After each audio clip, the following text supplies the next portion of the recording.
وَإِذَا سَأَلَكَ عِبَادِي عَنِّي فَإِنِّي قَرِيبٌ أُجِيبُ دَعْوَةَ الدَّاعِ إِذَا دَعَانِ فَلْيَسْتَجِيبُوا لِي وَلْيُؤْمِنُوا بِي لَعَلَّهُمْ يَرْشُدُونَ. نحمده ونصلي على رسوله الكريم، اما بعد، فاعوذ باللہ من الشیطان الرجیم، بسم اللہ الرحمن الرحیم، رب اشرح لي صدری ویسر لي امری واحلل عقدۃ من لسانی یفقہوا قولی. ناظرین، پروگرام دعا کیجئے کے ساتھ ہم آپ کی خدمت میں حاضر ہیں. انشاءاللہ العزیز اس پروگرام میں ہم مختلف مواقع اور مختلف لوگوں کے لیے کی جانے والی دعاؤں کے بارے میں بات کریں گے. آج کے اس ابتدائی پروگرام میں ہم دعا کے آداب اور قبولیت کے مواقع وغیرہ کے موضوع پر بات کریں گے. دعا کیا ہے؟ دعا بندے کی اپنے رب سے التجا ہے، فریاد ہے، اس بات کا اظہار ہے کہ اے رب، میں محتاج ہوں، میں فقیر ہوں، اور تو داتا ہے، تو دینے والا ہے، سارے خزانوں کی کنجیاں تیرے ہاتھ میں ہے، تیرا دروازہ دن رات کھلا رہتا ہے، تو سب کی سنتا ہے، ہر وقت سنتا ہے، تو دل ہی دل میں پکارے جانے والی دعائیں بھی سنتا ہے اور زور سے بولی جانے والی بھی.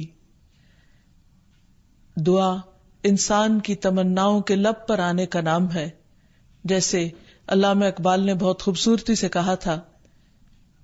کہ لب پہ آتی ہے دعا بن کے تمنا میری، کہ میری تمنائیں، میری آرزویں، میرے اندر کی خواہشات اور میری ضروریات، ان سب کو پورا کرنے کے لیے اے رب میری کوششیں کافی نہیں. ان کی تکمیل کے لیے میں تیرے سامنے ہاتھ پھیلاتا ہوں اور میں تجھ سے ہی دعا کرتا ہوں. حضرت زکریا علیہ السلام نے بہت خشوع کے ساتھ اور بہت یقین کے ساتھ اپنے رب سے کہا تھا کہ وَلَمْ أَكُمْ بِدُعَائِكَ رَبِّ شَقِيًّا، کہ تجھ سے دعا مانگ کر اے رب میں کبھی بدبخت رہا ہی نہیں، نامراد رہا ہی نہیں. یعنی تو ضرور سنتا ہے، تو میری بھی سنے گا. اسی وجہ سے ہم دیکھتے ہیں کہ وہ ایک طویل عرصے تک اولاد کی محرومی کے باوجود کبھی مایوس نہیں ہوئے، اپنے رب کو پکارتے رہے، مانگتے رہے، حتیٰ کہ ان کی دعا سن لی گئی. کیونکہ دعا کی قبولیت میں یہ بات ہمیشہ یاد رہے کہ اللہ سبحانہ وتعالی اپنی خاص حکمت کے تحت یہ جانتا ہے کہ کس بندے کو کب کیا چیز عطا کی جانی چاہیے. تو آئیے ابتدا میں ہم دیکھتے ہیں کہ دعا مانگتے کیسے ہیں، دعا کا ادب کیا ہے، سلیقہ کیا ہے. کیونکہ یہ ایک انتہائی کمزور اور عاجز انسان کے الفاظ اس کے عظیم رب کی بارگاہ میں اٹھتے ہیں، تو پھر یہ کیسے ہونے چاہیے تاکہ دعائیں قبول ہو جائیں. تو اس سلسلے میں سب سے پہلی بات تو یہ ہے کہ انسان کو دعا مانگتے وقت پوری توجہ اور پورے خشوع اور خضوع کا مظاہرہ کرنا چاہیے، کیونکہ اللہ سبحانہ تعالی غافل دل کی دعا نہیں سنتا. دعا مانگنے کے ادب میں سب سے پہلا ادب، سلیقہ اور کرینہ یہ ہے کہ انسان پورے اخلاص کے ساتھ، پوری توجہ کے ساتھ، شوق اور محبت کے ساتھ اپنے رب سے مانگے، پورے یقین کے ساتھ کہ اس کا رب اس کی دعا ضرور سنے گا. قرآن مجید میں اللہ تعالیٰ فرماتے ہیں وَادْعُوهُ مُخْلِصِينَ لَهُ الدِّينَ، اس سے دعا کرو دین کو اسی کے لیے خالص کرتے ہوئے، یعنی صرف اللہ سے مانگو، کسی اور سے نہیں، کیونکہ سب کو دینے والا دراصل وہی ہے. انبیاء ہوں یا اولیاء کرام ہوں یا بزرگان دین ہوں، سب کے سب اسی کے آگے سجدہ ریز ہوتے ہیں اور اسی کو پکارتے ہیں. نبی صلی اللہ علیہ وسلم صبح سے شام تک ہر موقع پر اپنے رب کو پکارا کرتے تھے، اور وہ تمام دعائیں احادیث کی کتابوں میں ہمیں صحیح سند کے ساتھ ملتی ہیں کہ کس طرح آپ صلی اللہ علیہ وسلم صبح بستر سے اٹھتے وقت اپنے رب کو پکارتے، پھر نماز میں کون کون سی دعائیں مانگتے، پھر اسی طرح کھانا کھانے سے پہلے، کھانا کھانے کے بعد، یہاں تک کہ اگر چھینک آئے تو اس وقت کیا پڑھا جائے، اور اسی طرح رات کو سوتے وقت اور بے شمار مواقع کی دعائیں، اور اس کے علاوہ بھی نبی صلی اللہ علیہ وسلم کی دعائیں بہت ہی خوبصورت انداز میں مختلف کتابوں میں ہمیں ملتی ہیں، جس سے ہمیں دعا مانگنے کا سلیقہ اور ادب پتہ چلتا ہے، کیونکہ نبی صلی اللہ علیہ وسلم اللہ کے محبوب تھے، اور کس طرح اللہ کے محبوب نے اپنی عاجزی اور انکساری کا اظہار اپنے رب کے حضور کیا ہے، وہ ہمارے لیے ایک بہترین نمونہ ہے۔ پھر دعا مانگنے کے ادب میں ایک اہم ترین ادب یہ ہے کہ انسان توجہ سے مانگے۔ حدیث میں آتا ہے کہ اللہ سبحانہ وتعالی غافل دل کی دعا نہیں سنتا، یعنی انسان جب مانگے تو واقعی اس کو یہ معلوم ہو کہ وہ کیا مانگ رہا ہے، اور پھر تضرع اور عاجزی کے ساتھ بار بار اصرار کر کے مانگے، یہ نہ کہے کہ اے رب تو چاہے تو دے دے اور تو نہیں چاہتا تو نہ دے، نہیں، بلکہ پورے یقین کے ساتھ اپنے رب سے مانگے، اور اس بات کا بھی پورا یقین ہونا چاہیے کہ رب دعا سنتا ہے، کیونکہ وہ دیتا ہے۔ رب نہ سوتا ہے، نہ اس کو اونگ آتی ہے، نہ اس کو نیند آتی ہے، اور اس کو دینے کے لیے کسی سے مشورے کی بھی ضرورت نہیں ہوتی، کوئی اس پر جبر نہیں کر سکتا، کسی کا اس پر زور نہیں۔ اس لیے انسان جب اس سے مانگے تو یہ سوچ کے مانگے کہ اس کو دینے میں پورا پورا اختیار ہے اور وہ میری دعا بھی ضرور سنے گا۔ پھر اسی طرح انسان اپنی عاجزی اور مسکنت کا اظہار کرے۔ مانگتے وقت انسان اپنے اندر کو بالکل تکبر سے خالی کر لے اور یہ سمجھے کہ میں ایک انتہائی حقیر چیز ہوں اور میرا رب عظیم خالق ہے، پوری کائنات کا مالک ہے، اور میں اسی کے آگے ہاتھ پھیلا رہا ہوں، جو میرے اٹھے ہوئے ہاتھوں کو کبھی خالی نہیں لوٹائے گا، اور اس کو دینے سے محبت ہے، وہ دے کر خوش ہوتا ہے، اور دعا کرنے والے سے محبت رکھتا ہے، اور جو دعا نہیں کرتا اللہ تعالیٰ اس سے ناراض ہوتا ہے۔ اللہ سبحانہ وتعالیٰ قرآن مجید میں خود فرماتے ہیں وَقَالَ رَبُّكُمُ ادْعُونِي أَسْتَجِبْ لَكُمْ، تمہارا رب کہتا ہے مجھ سے دعا مانگو، ادعونی استجب لکم، میں تمہاری دعائیں قبول کروں گا۔ اس لیے رب کے وعدے پر یقین کرتے ہوئے ہمیں دعا کرتے رہنا چاہیے۔ پھر اسی طرح یہ ہے کہ دعا میں عاجزی اور انکساری کے ساتھ ساتھ گریہ ازاری بھی ہونی چاہیے، جس طرح نبی صلی اللہ علیہ وسلم بدر کے موقع پر اللہ سبحانہ تعالیٰ کے حضور آہوزاری کے ساتھ دعائیں کر رہے تھے۔ اس سلسلے میں روایت میں آتا ہے کہ نبی صلی اللہ علیہ وسلم قبلہ رخ ہو کر گڑ گڑا کے دعا کر رہے تھے کہ اے اللہ میرے لیے اپنے کیے ہوئے وعدے کو پورا فرما، اے اللہ اپنے وعدے کے مطابق عطا فرما، اے اللہ اگر اہل اسلام کی یہ جماعت ہلاک ہو گئی تو زمین پر تیری عبادت نہ کی جائے گی۔ اور پھر اس قدر عاجزی و زاری تھی کہ حضرت ابوبکر صدیق رضی اللہ تعالیٰ عنہ نے جب آپ کو دیکھا تو پیچھے سے آ کر آپ سے چمٹ گئے اور کہنے لگے کہ اے اللہ کے نبی اب بہت کافی ہو چکا، آپ نے اپنے رب سے بہت کچھ مانگ لیا، اللہ تعالیٰ آپ سے کیے ہوئے وعدے کو ضرور پورا کرے گا۔ پھر اسی طرح یہ ہے کہ انسان دعا میں تکرار کرے، یہ نہ ہو کہ ایک بار مانگے، دو بار مانگے اور اس کے بعد تھک کر بیٹھ جائے اور یہ کہے کہ میری دعا تو سنی نہیں جاتی، اس لیے دعا مانگنے کا فائدہ نہیں۔ ہم دیکھتے ہیں کہ کس طرح انبیاء علیہم السلام مسلسل دعائیں مانگتے رہے، اصرار کے ساتھ مانگتے رہے۔ اس سلسلے میں ہمیں رسول اللہ صلی اللہ علیہ وسلم کی ایک حدیث سے بھی پتہ چلتا ہے کہ جب اصرار کے ساتھ اور تکرار کے ساتھ انسان دعا کرتا ہے تو اس کا کیا فائدہ ہوتا ہے۔ آپ صلی اللہ علیہ وسلم نے فرمایا جس شخص نے 3 مرتبہ اللہ تعالیٰ سے جنت مانگی، جنت اس کے لیے دعا کرنے لگتی ہے کہ اے اللہ اسے جنت میں داخل کر دے، اور جو شخص 3 مرتبہ دوزخ سے پناہ مانگے تو دوزخ اس کے لیے دعا کرنے لگتی ہے کہ یا رب اس شخص کو دوزخ سے پناہ دے۔ پھر اسی طرح یہ ہے کہ انسان کو چاہیے کہ انسان مانگنے کے انداز میں ہاتھ اٹھا کر اللہ تعالیٰ سے مانگے، کیونکہ اللہ سبحانہ وتعالیٰ بہت حیا والا ہے، بہت کرم فرمانے والا ہے۔ اس کو اس بات سے شرم آتی ہے کہ اس کا کوئی بندہ اس کے آگے ہاتھ پھیلائے اور پھر اللہ تعالیٰ ان ہاتھوں کو خالی لوٹا دے۔ وہ سب سے بڑا بادشاہ ہے، حقیقی بادشاہ، مالک کائنات، سارے خزانوں کا مالک، وہ کبھی بھی اپنے بندے کو خالی ہاتھ نہیں لوٹاتا۔ ہاں یہ ضرور ہے کہ کبھی وہ انسان کو فوراً مل جاتا ہے جو انسان اپنے لیے طلب کرتا ہے، اور کبھی ایسا ہوتا ہے کہ اس سے بہتر کچھ اور عطا کر دیا جاتا ہے، یا اس سے کوئی آنے والی مصیبت ٹال دی جاتی ہے، یا پھر آخرت میں اس کے لیے اس دعا کے اجر کو ذخیرہ کر دیا جاتا ہے، جسے دیکھ کر انسان تمنا کرے گا کہ کاش دنیا میں اس کو اپنی دعاؤں کے صلے میں کچھ بھی نہ ملا ہوتا۔ پھر اسی طرح یہ ہے کہ دعا کرتے وقت انسان کو حمد و ثنا کے ساتھ آغاز کرنا چاہیے، یعنی اللہ سبحانہ وتعالیٰ کی تعریف کرنی چاہیے، نبی صلی اللہ علیہ وسلم پر درود شریف پڑھنا چاہیے، اور اس کے بعد اپنی عرض رکھنی چاہیے۔ تو جس دعا کے آگے پیچھے درود شریف پڑھ لیا جائے وہ دعا بھی قبول ہوتی ہے۔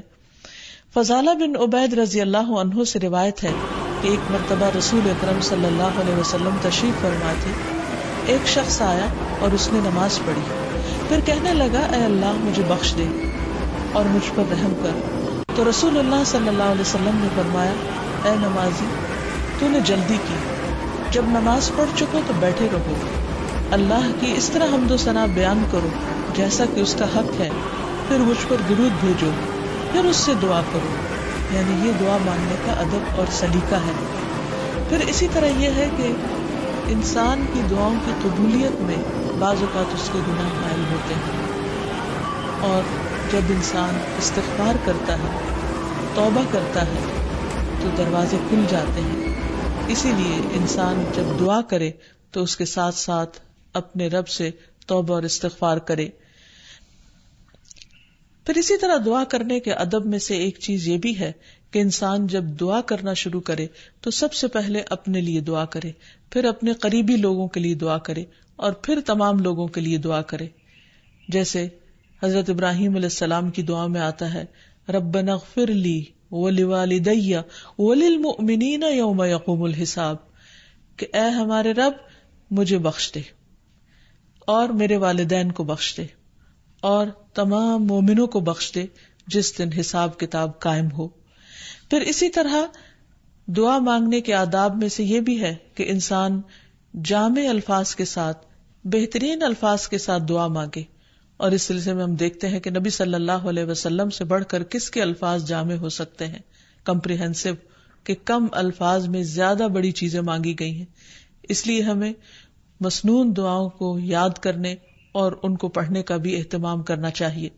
نبی صلی اللہ علیہ وسلم کو جو خاص چیزیں عطا کی گئی تھی ان میں سے ایک چیز جوامع الکلم تھی، جس کے بارے میں آپ نے فرمایا اوتیت جوامع الکلم، مجھے جامع بات کہنے کی صلاحیت بخشی گئی ہے، یعنی کم الفاظ میں زیادہ بڑا مضمون۔ پھر اسی طرح انسان کو اپنے نیک اعمال کو وسیلہ بنا کر دعا کرنی چاہیے۔ اگر زندگی میں انسان نے خالصتاً اللہ تعالیٰ کے لیے کچھ کام کیا ہو تو مشکل وقت میں، تکلیف کے وقت میں، پریشانی کے وقت میں انسان اپنے رب کے سامنے اس نیک عمل کا ذکر کر کے اس کے وسیلے سے دعا کرے۔ جیسے ہمیں ایک حدیث سے پتہ چلتا ہے کہ کچھ لوگ کہیں سفر پر جا رہے تھے تو راستے میں بارش شروع ہو گئی، بارش سے بچنے کے لیے انہوں نے غار میں پناہ لی، تو اتنے میں ایک بڑا پتھر لڑک کر غار کے دروازے کے آگے آ گرا اور غار کا دروازہ بند ہو گیا، اور اس طرح وہ باہر نہیں نکل پا رہے تھے۔ تو اس وقت ان تینوں نے آپس میں یہی سوچا کہ ہم اپنے اس عمل کو سامنے رکھ کر اللہ تعالیٰ سے دعا کرتے ہیں جو خالصتاً ہم نے اللہ تعالیٰ کی رضا کے لیے کیا۔ تو بہرحال تینوں نے اپنے اپنے نیک عمل کا ذکر کیا، جس کی بدولت ان کی دعا قبول ہو گئی اور غار کے پتھر ہٹ گیا جو کہ بظاہر ناممکنات میں سے تھا، اور اس طرح وہ لوگ وہاں سے نکل آئے، ادروائز ان کی زندگی بھی خطرے میں تھی۔ پھر اسی طرح یہ ہے کہ اللہ تعالیٰ کے خوبصورت ناموں کو وسیلہ بنا کر دعا کرنی چاہیے۔ قرآن مجید میں آتا ہے وَلِلَّهِ الْأَسْمَاءُ الْحُسْنَى فَادْعُوهُ بِهَا، اور اللہ کے لیے ہیں اچھے اچھے نام، بس اسے پکارو ان ناموں کے ذریعے، یعنی ان کے وسیلے سے۔ تو اللہ سبحانہ وتعالیٰ کے نام مختلف دعاؤں کے آخر میں بھی آتے ہیں، اور اس کے علاوہ اللہ تعالیٰ کے ان سارے ناموں کو پڑھ کر بھی دعا کی جا سکتی ہے، یا پھر کسی خاص نام کے ساتھ بھی اس کو پکارا جا سکتا ہے۔ جیسے عموماً ہم یا اللہ تو کہتے ہی ہیں، یا پھر یا رب، یا رحمان، یا رحیم، یا کریم،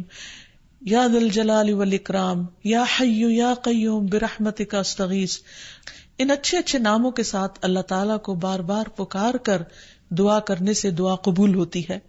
پھر اسی طرح اگر کوئی شخص باوضو دعا کرتا ہے تو اس کی دعا بھی قبول ہوتی ہے۔ اس سلسلے میں ہم دیکھتے ہیں ابو عامر رضی اللہ عنہ جب شہید ہوئے تو ابو موسیٰ اشعری رضی اللہ عنہ نے آ کر نبی صلی اللہ علیہ وسلم کو اس کی خبر دی، اور کہا کہ ابو عامر نے کہا تھا کہ آپ صلی اللہ علیہ وسلم سے کہنا کہ میرے لیے استغفار کریں. آپ نے پانی طلب فرمایا، وضو کیا، پھر ہاتھ اٹھا کر دعا کی، اے اللہ عبید ابو عامر کی مغفرت فرما. پھر اسی طرح دعا کی قبولیت کے آداب میں سے ایک ادب یہ بھی ہے کہ انسان حلال رزق کا اہتمام کرے. نبی اکرم صلی اللہ علیہ وسلم نے ایک شخص کا ذکر کیا کہ وہ طویل سفر کرتا ہے، پریشان حال ہے اور خاک آلود ہے اس کے بال اور اس کا لباس، اور وہ بہت تھکا ہوا ہے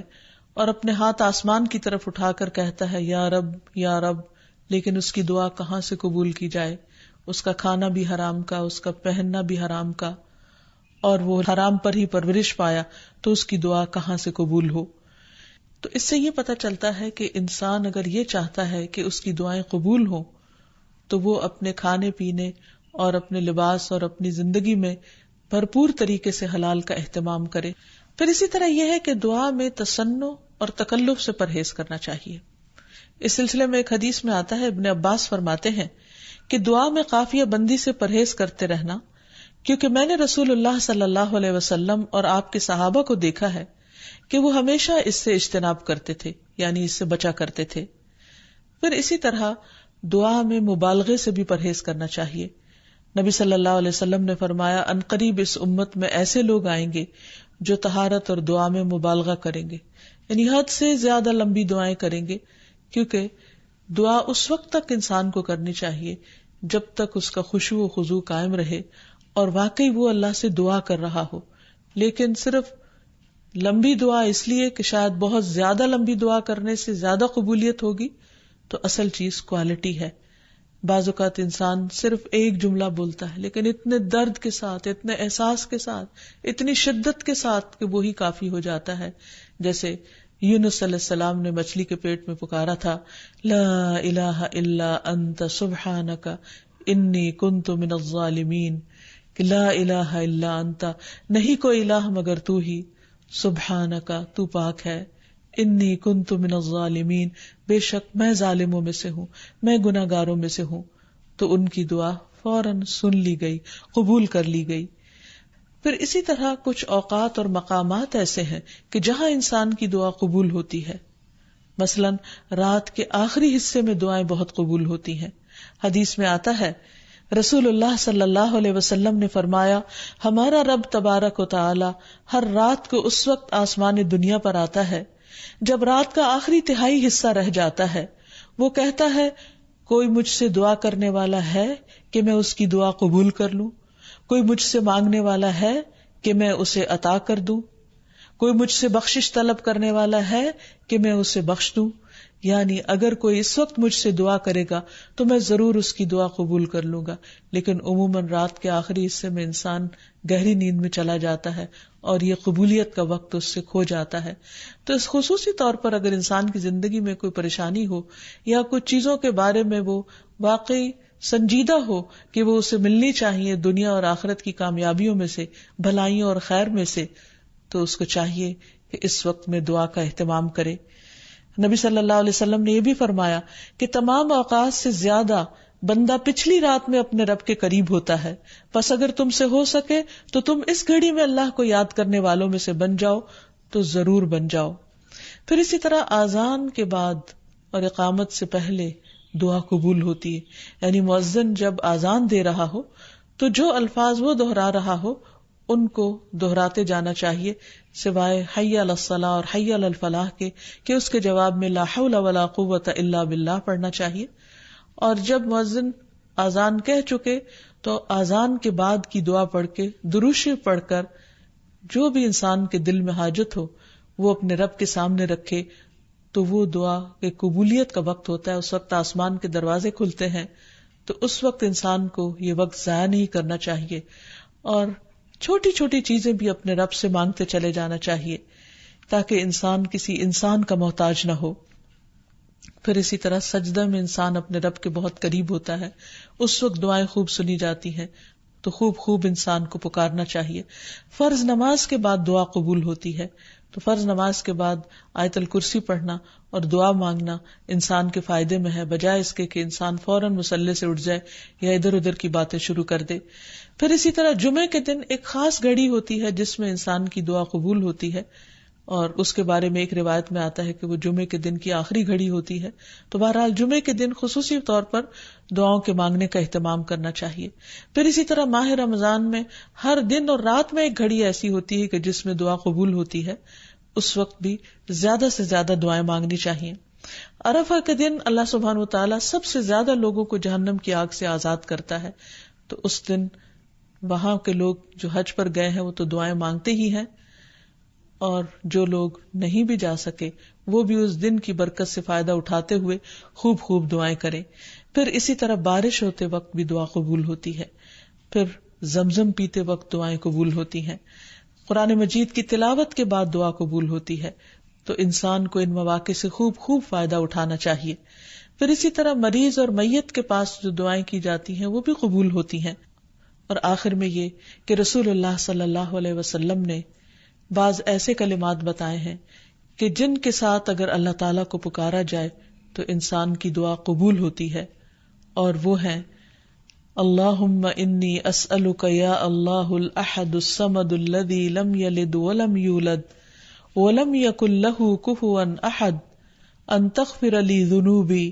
انک انت الغفور الرحیم. اے اللہ، بے شک میں تجھ سے سوال کرتا ہوں، اے اللہ جو اکیلا ہے، بے نیاز ہے، ایسی ذات ہے جس نے کسی کو جنم نہیں دیا اور نہ ہی وہ جنم دیا گیا اور نہ ہی اس کا کوئی ہمسر ہے، یہ کہ تو میرے لیے میرے گناہوں کو بخش دے، بے شک تو بہت بخشنے والا نہایت مہربان ہے. تو نبی صلی اللہ علیہ وسلم نے اس شخص کے بارے میں جو یہ دعا پڑھ رہا تھا، آپ نے 3 بار فرمایا کہ اس کو بخش دیا گیا، اس کو بخش دیا گیا، اس کو بخش دیا گیا، کیونکہ اس نے اللہ سبحانہ و تعالیٰ کی ان صفات کے ساتھ، ان ناموں کے ساتھ اللہ تعالیٰ سے دعا کی تھی. تو اللہ تعالیٰ سے دعا ہے کہ وہ ہماری دعاؤں کو بھی سن لے اور ہمیں قبولیت کے اوقات سے بھرپور فائدہ اٹھانے کی توفیق دے اور ہمیں دعائیں مانگنے کے آداب سکھا دے. وآخر دعوانا ان الحمد للہ رب العالمین. السلام علیکم ورحمۃ اللہ وبرکاتہ.